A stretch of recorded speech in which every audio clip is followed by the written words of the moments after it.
of Crewing the Ship, a part of our Port Ancient Partnership Highlights series, here at SASA, the Save Ancient Studies Alliance. With us today are hosts of Three Egyptians Walk Into a Bar, Luiza, Guilherme, and Inês. My name is Parthika, and I'll be your SASA host today.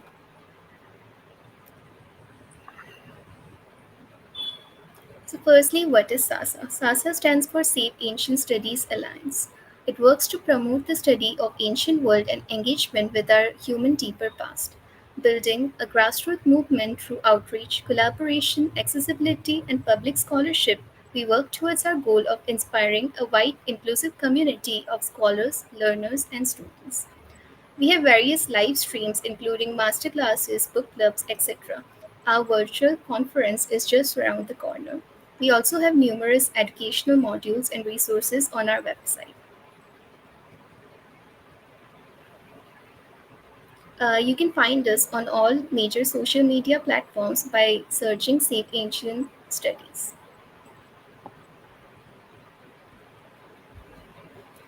A few housekeeping rules. Please be kind and respectful. Listen and ask thoughtful questions throughout the event. Please be patient with technology and those administering it.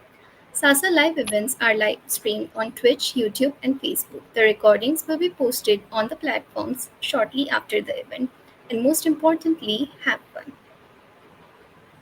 If you enjoy our live events, please consider becoming a supporter of SASA with a recurring monthly donation. For as little as $3 a month, you can help us save ancient studies. Thank you for joining us again. I'll now hand it over to our guest. If you all could introduce yourselves and tell our audience about you. Inês, would you like to start? Sure.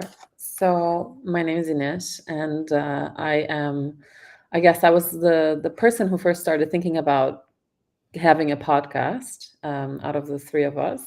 And then, of course, I just couldn't imagine anyone listening to me speaking for hours on end on a podcast. So I thought, how can we make something, or how can we offer something to the public that is interesting? It is about ancient Egypt, which, of course, the three of us are Egyptologists.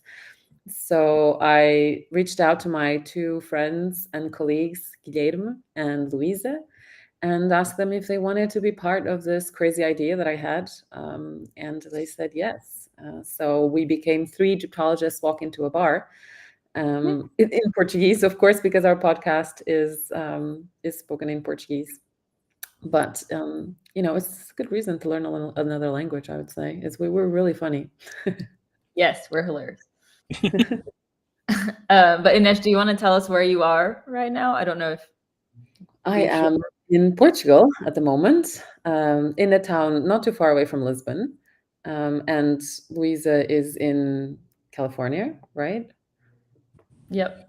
And he is in London, so we're all over the world, and this is why our bar is pretty much a virtual bar. We don't really we don't get together in person as often as that, but we're always online meeting and chatting and talking about ancient Egypt to, well, a broad audience, I would say, actually. So we're quite pleased. We've been doing this for 2 years now, and it's been challenging, but also really rewarding, I would say. Yeah. Do you guys want to introduce yourselves, Guy and Luiza? Sure. You go ahead, Luiza. Sure. Yeah. So as Inês said, we all work on ancient Egypt. I'm currently an assistant professor at the University of California, Irvine, and my specialty is the Middle Kingdom in Egypt. So for those of you who don't know Egyptology, I'm not going to mention dates because Egyptologists don't work with dates. It's horrible. We don't know any dates. But it's basically kind of the middle period in Egyptian history. And I mainly focus on Egyptian kings. So I'm really interested in things like their monuments and kind of their strategies of legitimization and how they were relating to the ancient Egyptian population. Yeah, that's mostly me in a very, very small nutshell. Guy, do you want to? Yeah, sure. Hi, everyone. It's a pleasure to be here. And hi also to the ones who are following us on the various platforms, be it with Sasa or our own Instagram account. Be sure to follow us, by the way. So my name is Guilherme, but you might just call me Gui. It's shorter and easier. I'm Portuguese. I come from Lisbon originally, but I'm currently mostly based in London. I'm in the final stages of my PhD dissertation, or at least I like to think so. And since, well, for 2 years now, I've also been a lecturer at the online programs, the Egyptological online programs promoted by Universidad Alcalá, so Alcalá University in Spain. And yeah, it's a great pleasure being here, and it's been a joy to be involved in this project. And I think I speak for the three of us. And in terms of my main area of specialization, if I can say it like that, is I'm mostly investigating religious sources from the New Kingdom and researching the concepts of creator, deity, and creation in those texts. So I think it's also nice because it just happened that the three of us are very good friends and we like to work with each other. But it also happened that Inês has specialized in the Old Kingdom, Luiza in the Middle Kingdom, and myself in the New Kingdom. So it's totally random. It just happened. But I I think just it's also realized that. yeah, I yeah. hadn't realized that either. But I think it's also quite useful, I would say, when just thinking about the episodes and the different inputs each of us can offer to the podcast as a whole. So yeah, it's been a great joy and it's a pleasure to be here. Yeah. Sorry, I just realized I didn't say anything about what I do for work, but I'm a new mom, and I'm very tired because I don't sleep anymore. And so yeah, so I'm a postdoc in the Center for the Humanities at Nova University in Lisbon, in Portugal, and as you said, I specialize in the Old Kingdom, mostly funerary monuments, memory and remembrance of the deceased individuals, but also tombs as social spaces. So that's, yeah, basically what I do. It's I have a scattered mind these days. Having a 5-month-old is not an easy task. It comes with challenges. So, of course, all of you are on very far corners of the world right now. So, did you meet? How did you come up with the name of the podcast? Because it's very interesting. Yeah, that's a good question. I think Inês and I met about 10 years ago. I was an undergrad at Brown University at the time, and Inês was working on her PhD at Harvard. And Harvard students would sometimes go to Brown to take classes because we have a bigger Egyptology program, so there were more courses being offered. So we met in a class on Daryl Medina, taught by Yeah. a good friend of ours, on Claire. And we've been friends ever since. And then I met Guy at a conference a few years ago, but Guy and Inês already knew each other as well. Actually, Luiza and I met at the University of Alcalá, so the university to which I'm teaching, even though it's online. But funny enough, I also met Inês in Spain, actually. So Yeah. we first met. Yeah, I just realized. Yeah, both of you I've met originally in Spain, for the first time. So yeah, Inês and we met actually it was my first conference paper, the first conference paper I ever delivered. This was March 2015, and it was the Iberian American Conference, Egyptological Conference in Cuenca, in Spain. So yeah, Yeah. so we know each other for like almost 10 years as well. Yeah. God, it's crazy when you think about that. Yeah. So yeah, I mean, it's just we're good friends. We work well together, as you said, and that's key. So the reason why I came, why I thought about the podcast as a thing, even, it's to me, I'm very interested in outreach and dissemination, and I know that Guy and Luisa also value that a lot. And we are all of us Portuguese speakers. Luisa's from Brazil, Guy and I are from Portugal, and in Portuguese, there's really not a lot about ancient Egypt, and whatever there is either quite, old. It's been written or it's been done a while ago, or it's translation. So things in translation from German, French, English, And sometimes but quite questionable translations. So yeah. yeah. So there isn't really a lot, but there are specialists. There are a lot of Portuguese speaking specialists. So I just thought, why not make that knowledge more accessible? Especially the podcast is a good medium because you can really share up-to-date research with these episodes. They are quite regular. We post episodes or try to. Now as I said, I'm a mom now, so it's a bit harder. But every other week, we try to post an episode, publish an episode, and yeah, it's just I think it's a good medium to discuss things, even though sometimes it's challenging as well because it's voice only, so we cannot show images. We cannot really discussing art has been challenging. Mhm. So really, what led me to think about the podcast was, first we want to disseminate um, Egyptological knowledge in Portuguese to a larger audience. So how do we do that? And we want to do it in a way that is, can be up to date. So if I say something today that changes next month I can correct it because of the podcast nature, right? So I think that was the main reasons, really, and it's working Yeah, quite well, I think. yeah. And in terms of the title, I would just add that I think Inês also came up with the title, Yeah. and by the time she asked us if we wanted to join her as host of the podcast, she already had the concept and the title in mind. Um, I joke that it's because she loves going to bars, and that's why we came up with the title. But it's really because I think it's meant to signal that it's really an accessible Yeah. podcast, and we're not looking to give lectures. That's not what we're going for. And so the idea of being together in a bar is really to indicate how casual it is, and how welcoming we hope our listeners feel. And we often actually invite other Portuguese-speaking Egyptologists or historians who specialize in Egypt to talk to us, and we always joke that we're inviting them into the bar too. So Yeah. I think it just makes kind of for a really casual and hopefully, yeah, welcoming experience for those who are listening in, rather than kind of another history podcast that's Yeah. more of a lecture or a class than a conversation.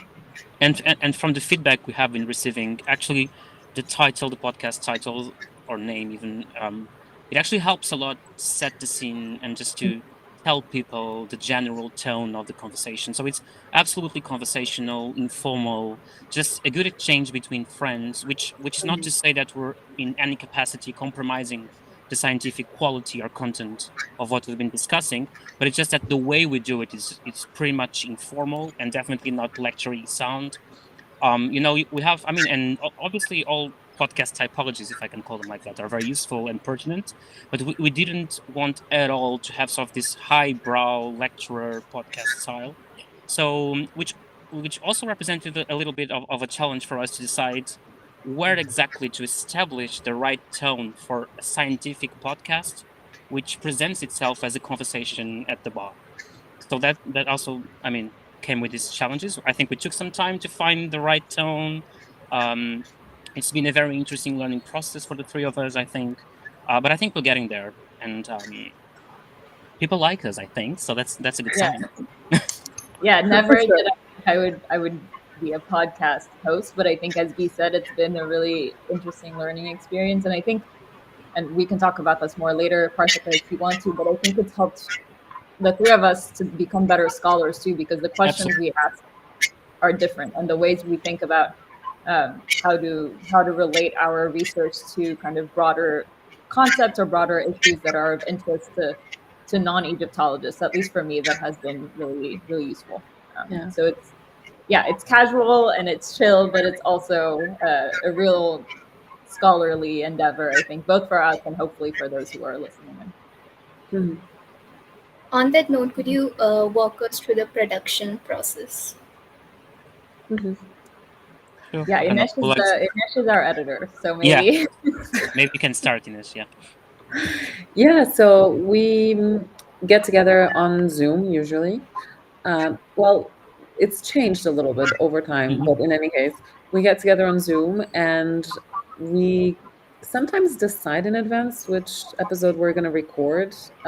Other times we're just on that day, on that moment, we're Yeah. like, so what are we going to discuss today? Hot Uh, chips. exactly. It's really not scripted at all. No. And super kind of like in the moment. Let's say what we know about these topics. We get a lot of listener suggestions, so that's also very much part of our production process, because we are in constant dialogue with the people that listen to us, and we have a massive list of suggested topics, and so sometimes we go to that list and take those suggestions. Other times are the topics that we think that are really pertinent, that are really important at that moment. For example, during I think was Tutankhamun's 100-year anniversary, the Mhm, mhm. discovery. Well, that was a topic that we just had to cover, and it's one of our most popular, most listened to episodes. So, um, yeah, but basically, we get together on Zoom and we start chatting about whatever topic, and so we use Audacity, which is a recording program, Oh, a and software. yeah, a software. With the reason why it's so easy to use, it's that it records audios in different um, Tracks, yeah, I think. different tracks. Yeah, and that makes it easier for me to edit because I'm the editor. Yeah. And so if there's noise in the background in Luiza's house, or my cat starts meowing in my my place, then it's easier for me to like cut those out and make the podcast sound a little bit better, because we're really not professionals and we have very kind of cheap materials, even though we do have microphones and we really make an effort to sound good. But it's still very much an amateur, I think, Mm. podcast at this point. And so yeah, and then after it's been edited, it goes out on Spotify. Usually we use Spotify for podcasters, and goes out on Spotify, Apple Podcasts, all of those platforms. And but most of our listeners are actually on Spotify, to Yeah. be honest. So I think that's basically it. No. Yeah. Yeah, I think the only thing I would add, because I think it's kind of funny, is when we first started, or actually, no, not when we first started, because as Guy said, we had to figure out how to do it. But once we had figured it out and kind of gotten in a groove, people would be like, "Oh, you guys are so natural. The Natural. Yeah. conversation. Yeah. How are you? How are you? How is it not scripted? It's so it flows really well." Inês cuts everything. Okay, so we say a lot of things that sometimes we're not sure of, and we ask each other questions during it, or we'll mess up and laugh, and Inês has to kind of cut it. So if it sounds really good, it's thanks to Inês. When we're actually recording it, it's very much more of a less It's a messy professionally process. conversation. Yeah, exactly. Yeah. Yeah. But also, if I can come back to that topic of not being sure about something, um, I would say that a very important decision we took I cannot exactly point to when we decided that, but I think it was important not only for our relationship, but also the way we interact with listeners. We decided to include purposely some mistakes in the podcast. By this I mean, whenever we would make a mistake, we would perhaps correct each other or go back to the topic and then correct ourselves. And that was very important because we didn't want to present ourselves as these very knowledgeable young people who know everything about ancient Egypt and Egyptology, because that's not the case at all. So No. we wanted to be much more approachable and reachable by people, and that also included working on the shape and working on the way we present ourselves, which obviously it also includes this dimension of not being fully cognizant of so many different things. Um, and we would often joke about it, even, oh, I cannot believe you said that, or oh, how silly of me to say that such god or goddess is actually represented with this animal head when when it's obviously the other animal's head. So we would just even joke about it, and I think that was very important as well, because I think you feel the same, Inez and Luisa. I feel like whenever people reach out to us on social media or email or by email, people feel like we're approachable, like they can talk Yeah. to us sincerely. And I think that's really important because I mean, this huge divorce between academia and society at large, it really Yeah. needs to end. And if we can help with that, I think that's great, especially in the Portuguese-speaking world, I must say. Oh, for sure. For sure. Which is quite hierarchical still. This Yeah. is one of the shocks, because I did my PhD in the US and I did my master's in the UK. And then I came back to Portugal and I realized how strict and hierarchical academia still is in Portugal. And we're trying to break with that a little bit as well. We are academics, we are serious academics, we produce academic work, scientific work, but we are also just people who are approachable and who make mistakes and who sometimes don't know things and have to Yep. look them up. So I think that that's important as well. Yeah. For our audience, you can scan the QR code on the right side of the screen that will take you to the podcast account, Spotify account. I was reading about the your first podcast episode, and you mentioned that one of your favorite things was to talk about productions featuring ancient Egypt. So, what are some of your suggestions? The media productions that get it right, get the history right. Well, Oh, that's that. a Okay. question. That's so many of those. Yeah, that get it right. It's a total different question. Yeah. Yeah, I Um, thought you were gonna ask which ones do you like, and I was ready yeah, to be like exactly. the mummy, but I don't think We it can gets Yeah. it start right. with that. We can start with that. Which ones do you like? Yeah, so in terms of things, popular representations of Egypt that I enjoy, the Mummy movies, the is it 1999 Nine. 9 Yeah. and Yeah. then and 2001? 2001. Yeah, Yeah. Yeah. Of those are course, turning certainly my 25 favorite. now. Yeah. Yeah, those are certainly my favorites. And I mean, as far as historical accuracy, I think there are some things they do quite well, and there are some things that they don't, because that's not what the point of the movie is, of course. Um, and in terms of books, I also really like the Amelia Peabody series. If anyone who's listening to us hasn't read that yet and is interested in Egypt, those are really fun kind of murder mystery type of books. So also recommend those. But again, in terms of historical accuracy, I would say that's not their primary goal. So there are some things that I read and I'm like, oh, okay, yeah, that makes sense. And then there are some things that are just kind of And I mean, fanciful. those books were written by an Egyptologist. Yeah. Hmm. So you do get some historical accuracy, but it's not the point, right? And I think that in general, to me, I cannot even think of something in popular culture that gets it right, to be Yeah. honest, because usually that's not the primary goal. It's entertainment is the primary goal, and that's totally fine. I can live with that. I'm happy with that. Yeah. I'm not one of those people that goes to the movies and are just like, the Egyptians didn't speak like that. They didn't have, clothes like that. I'm not, when I'm watching that movie or reading that book, I'm, forgetting that I'm an Egyptologist, kind of, or trying to, and just enjoying the ride, really. If it's a good story, that's all that matters at the end of the day, Yeah. especially because these are starting points for a lot of people. They start with fiction, they start with popular culture, music, the arts, literature, and then a lot of people then go on to actually taking a course on ancient Egypt, and so I think that they are different, but they're needed, both of them, the serious aspects and the and the not so serious ones. Yeah.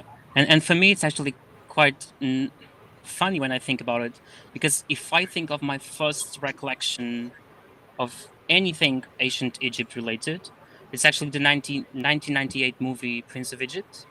Mm, And I say it's funny because I think it was there that sort of the sparkle, the interest for ancient Egypt rose, but also the interest about religion. And it's interesting that I'm currently researching religion in ancient Egypt. So I mean, it's obviously not accurate at all. It's an animated movie. Yes, I can obviously sing all the songs by heart, both in European, Portuguese, and English. So yeah, so obviously music helped a lot as well. And it's I mean, it's a movie very. I mean, I feel very attached to it emotionally, but it's not accurate at all. But I would say that it was definitely when, at least from that moment, I was 6, so I didn't know too much, of course. But at mm. least I had this realization that ancient religions was something that would really interest me. But obviously, I couldn't think in terms of like professional careers or whatsoever. Yeah. Yeah. So all of you have obviously had very strong formal training in history and ancient studies. So how does that affect you when you're reaching out to a more popular audience? That's a good question. Yeah. I mean, if I can just circle back to something I was just saying before, when I was talking about this sort of tuning and deciding which tone exactly to adopt. For us, it was quite clear that being academics meant that we could not deliver lectures on the podcast because that's not the intent of the podcast. But at the same time, we didn't we absolutely didn't wish to sort of damn down, if I can call it like that, our speech. There's also this Yeah. assumption that to communicate scientific information, to put it very simply, you have to assume people won't understand. And that's Yeah. something we didn't want to engage with at all. So I would say our starting point was clearly establishing that people are not dumb. They wish to know more. They want to know more, and we Mhm. shouldn't just compromise the things we're saying or the content we're covering just because we're assuming people don't know. Because Yeah. that assumption comes with a lot of prejudices as well. I mean, the Yeah. demographics, our audience's demographics is so diverse. It will be very harmful from us to assume what they understand and don't understand, and what is understanding, by the way. Right. So I think I would say that we had to again find a tone that was suitable for the podcast, and perhaps because we all come from academia, it took us a little bit longer to understand how to communicate this information without being too highbrow, but also not dumbing down our speech. I don't know if Yeah. you what you want to say about it, but yeah, that would be my take. Yeah, No, I agree. I think that what we try to do is to give context. yeah, So we assume that if you give context to people, people can follow along, of course. Even if it's a very complicated issue, if you give it enough context, they will be able to follow along. And this has been our experience as well. People are able to understand. In fact, we even had a comment once. Someone said, yeah, I started listening to this podcast thinking that I wouldn't understand anything because it's too niche, it's too specific. And I was wrong. By the end of it, I just started learning so much more about Egypt, and it was so interesting, and I could follow along. So this is what we are aiming for: is just give people context, because as we said, we have people as young as 12-year-olds listening to us, and as old as 65, and this is what we know of, right? yeah, Because we know for sure that we have those kind of demographics listening. Spotify shows you as well. Most people that listen to us are in their 30s, I believe. But mhm, in any case, it, it's a big diversity in terms of age. So how do you cater to that? How yeah, can you make everyone feel included and make everyone understand you? So, just we try to use clear language, not overly complicated, and give as much context as we possibly can. So, yeah. yeah, Yeah, and the only thing I would add, which is something we already touched on earlier, is that we try to give the most updated hmm information as possible. Egyptology has been around for a long time as a discipline, so there are a lot of kind of outdated interpretations that are no longer really seen by the academic community as accurate, but that still continue to be popular outside of the academy. So, because we have such a strong foundation in this field, and because we all work and produce research in this field, we really try to give our listeners kind of the most updated and the most recent findings. And then I would also say that our interests in the field and our own research also in many ways kind of guides the type of episodes we choose to produce, and then the types of things we say in different episodes. So as we said Mm, earlier, sometimes we will pick a random topic and talk about it. So just Monday, actually, we were recording something about Hatshepsut, right. because that had been a topic that had been requested by our listeners pretty often, and we each approached it in very different ways. It was interesting for me to see. We each approached it from our own interest. So that I think hopefully also shines through and helps people see that you can be an Egyptologist, but there are many different ways to be an Egyptologist or an ancient Egyptian specialist. yeah. So that's also something we've been trying to communicate. And we also try to demystify common misperceptions and misconceptions about ancient Egypt. I mean, speaking, for instance, about Hatshepsut, which is actually the last episode we recorded, there's this, idea, especially in the Portuguese-speaking world, perhaps, that Hatshepsut was the first female pharaoh. We know for certain what she wasn't. So we're trying to demystify that, but not humiliating people who until now believed that, so that's also very important to sort of engage with this demystifying common mistakes about ancient Egypt, but respecting that people have their own sources of information and providing our own sources of information and possibly add an extra layer of understanding via a particular episode or the podcast as a whole. So I think that's been also very important for us. I mean, for instance, we have this very funny episodes to record and to prepare actually the pub quizzes, and we'll, I mean, each of us, because basically we take turns, so one of us prepares 10 questions and then the other two have to answer, and these are quite funny to record. And so often we would include like, just a common misconception, a very frequent misunderstanding about a particular topic of ancient Egypt, and we would as Inês was saying, contextualize why perhaps that misconception first began, and try to little by little demystify it and provide information so that it's quite clear why that reasoning doesn't stand true, doesn't stand as valid. So I think that's also been quite interesting. Yeah. For sure. And it's one of our favorite, like the most requested, most loved episodes. A lot of people love the pod quizzes. So yeah, it's been well received, and that's quite nice as well because usually you end up getting a lot of angry emails. Whenever you put yourself out there, or you have a podcast, or you do something online, often the bad comments are the first to come. But we haven't really, we had like one bad comment, like out of dozens of really great ones. So and it we wasn't feel even very about the lucky. content, so yeah. No, it was about the title, and So yeah. Someone didn't like the title. well, someone didn't specifically like the gender neutral language in the title, which is a whole other can of worms. Yeah. I think you're right that in terms of content, I think we've only really gotten positive feedback, and really people wanting to engage further, and like we said, kind of suggesting topics that they want to learn more about. So it's been really, I think, an overall very positive experience for all of us. For sure. I think that the citizen participation, it's been really, really important to us as well, the dialogue with people, to be available as well, to discuss issues that might be of concern to non-Egyptologists, non-academics. Although we do have academics that listen to us as well, including... And they still enjoy it. Yeah, they still enjoy it, not just in Egyptology, but in other subjects as well. Like we had a law professor emailing us as well, for example, requesting an episode on law in ancient Egypt, which we haven't been able to record yet. We don't know anything about it. No, I'm kidding. Because that requires preparation. Yeah. A different kind of requires some preparation, yeah.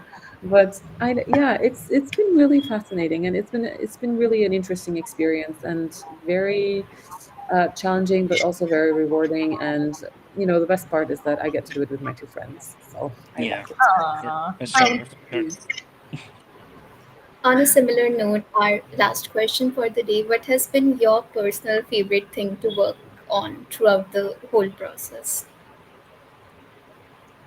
For me, really, I think the pod quizzes have, as Guy was saying, they've been so much fun because, I mean, we are trying to trick one another, and it's been just laughs all around. So I've found those like a really light, really also like really interesting in terms of information, because you get to pass on a lot of like important information in like small sizes, I guess. Yeah, So just to for me, give some background though, Inês also came up with this idea, and it's essentially a play on the pub quiz, right? Where you go to a pub and you play trivia games. In this case, we call it a pod quiz. So the first part of podcast and then quiz. And it's basically like Guy and Inês have both said already. One person comes up with a set of questions, usually 10 questions, but I like to throw in some bonus questions particularly. And then the goal, it shouldn't be, but the goal is really to trick the other two. I mean, but we always epically fail that goal. So yes, but yeah, it's kind of a fun way to share information that I think our listeners enjoy, not only because we make it fun, but also because they guess along with us, so they are also able to kind of try and answer the questions for themselves. So I think that's also a fun way to engage. Yeah. So is that your favorite thing as well, Luiza? Me? It's definitely up there. I would say for me, it probably, not necessarily my favorite thing, but definitely the most positively surprising thing has been the response. I didn't expect it. Like I said earlier, never thought I would be hosting a podcast. That's not something that fits really in my personality. And when Inês asked me to do it, I was like, oh my God, like this could go terribly wrong. But it really hasn't. And it's, like I said, I think it's given us a different way to look at our own work and also a lot more confidence, at least for me, in terms Yeah. of being able to speak to non-academic audiences. So that's probably my favorite thing. Yeah, I fully agree with what Inês and Luiza have said. And I would also add that I think I speak for the three of us, but one of the most rewarding experiences, not only just related to the podcast, but our just paths as a whole. So basically, it's interesting because the podcast was created sort of as an outreach activity, but it has also fueled a little bit of our academic production. So we have presented in serious scientific conferences. We are actually writing papers about the podcast. So the very first lecture we delivered about the podcast was August, yeah, in last August, so about a year ago, in Leiden at the International Congress of Egyptologists, and during the Q and A, a colleague of ours, just raised her hand, and she told us in English, of course, because the conference was in English, but she told us that she was Luso descendant, as we say. So she's the daughter of a Portuguese couple that migrated to Germany, and she told us that because of our podcast, her parents finally understood what she was doing, like what her research was about, and that was extremely rewarding. And then everyone claps. I remember that as well. So I Yeah. said that because you do outreach to reach out, right? So when you realize you actually do it, it's extremely rewarding. So I think I will always cherish that memory in my heart. Yeah. Yeah. Yeah, and I think just the last thing I would add is one of the reasons why we have chosen to talk about this in an academic context, as you just said, so at conferences and publishing about it, is to encourage others to do something similar. Because I think, and In this their own is, languages. Yeah. yeah, this is obviously very much aligned with Sasa's mission, right? To save ancient studies, and I think one of the ways we can do that is to make it relevant to non-academics. So that's really been kind of a huge part of it for us. And I think in trying to communicate to the academic community about how fruitful it has been, we've been trying to encourage other people to take on similar projects, because I think, as Sasa thinks, I think that's kind of the future for the discipline, and that's the only way we can remain relevant, right? I think we're wrapping up here. Is there anything else you would like to share? Any projects you want to promote?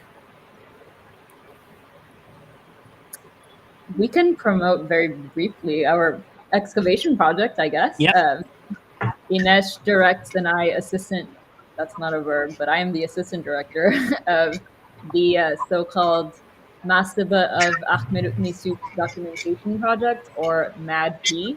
Yeah. It's a project that we recently started just in December of last year in Giza, and we're working to document an elite tomb. And we also have an Instagram account for that. So Yeah, we do. Yeah. if you go on our podcast Instagram, you'll certainly come across that one. So that's also a fun outreach project. We just put out a YouTube video that was a recap about the season to kind of let people know what it takes to do such a project and to kind of give an idea of what we've done. We also, one of our team members, and Inesh's husband, in fact, Martin, started a TikTok account yesterday. So we're really trying to Yeah. engage with outside audiences as much as possible. So yeah, if you think we're cool and you like us, Yeah. follow us on this other project too. I think there's a lot of good stuff coming there as well. And we have just recorded last week or 2 weeks ago an episode about the project. So in the near future, you guys will be able to also hear more about it. And yeah, and for the time being, just follow us on just basically every social media account we have now. Just so many now. But yeah, we're Oh, and doing the ourselves. project, Yeah. that one is in English. This is in Yeah. Portuguese. So if you speak Spanish or Portuguese, you can probably follow along with this. But the other one, we're doing outreach in Portuguese, English, and Arabic, actually. Yeah. So that one has potential to reach more people. So feel free to follow along. Yeah, and in fact, the video has it's spoken in Arabic, but you have subtitles in Portuguese and English, so everyone is more than welcome to watch it. Yeah. Yeah, I Thank you think that's so it. much.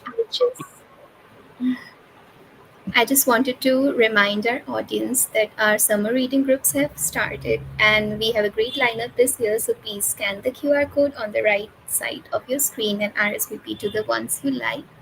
And don't forget, if you're interested, scan our little QR code in the upper left corner to donate to SASA and support our programming. And you can also follow in Three Egyptian Walk Into Bar's Instagram account by scanning the QR code displayed on the screen. Thank you for joining us. Thank you for watching and have a great day or night. Thanks, Parthika. And Thank thank you you for all. having